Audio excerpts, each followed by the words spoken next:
করছেন? ঢাকা মেডিকেলে পাপিয়া আক্তার স্বর্ণা নামে এক ভুয়া নারী চিকিৎসককে আটক করেছে আনসার সদস্যরা। 17 নভেম্বর দুপুরে 1:45টার দিকে আটক করা হয় তাকে। হাসপাতাল নিরাপত্তার দায়িত্বে থাকা আনসার সদস্যদের প্লাটুন কমান্ডার পিসি মিজানুর রহমান এই তথ্য নিশ্চিত করেন। কখনোই করবো না স্যার, আমি সত্যি বলছি স্যার, কখনো করবো না।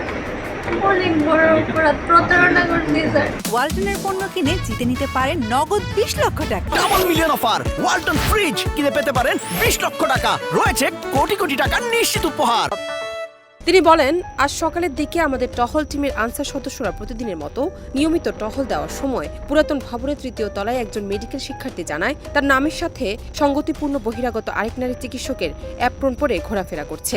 বিষয়টি সন্দেহ হলে আনসার সদস্যরা ওই ওয়ার্ডে কর্মরত চিকিৎসকদের ডেকে অভিযুক্ত ওই নারীকে দেখান, কিন্তু ঢাকা মেডিকেলের কোনো চিকিৎসক তাকে চেনেন না বলে জানান।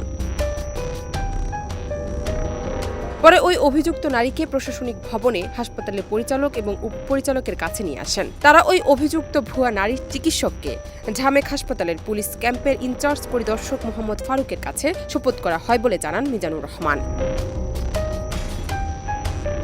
কেন তিনি ঢাকা মেডিকেলে এসেছেন এর জবাবে অভিযুক্ত স্বর্ণা জানান, তিনি তার পূর্ব পরিচিত এক রোগীকে নিয়ে ঢাকা মেডিকেলে চিকিৎসা করাতে এসেছেন। তাহলে চিকিৎসকের অ্যাপ্রনটি কেন পরেছেন এবং কোথায় পেয়েছেন এমন প্রশ্নের জবাবে তিনি বলেন, আমি একটি ভুল করেছি, ভবিষ্যতে আর এ কাজ করব না। অ্যাপ্রনটি একটি টেইলার্সের দোকান থেকে বানিয়েছি, আমার ভুল হয়েছে, আমি জীবনে আর এ ধরনের অপরাধ করব না।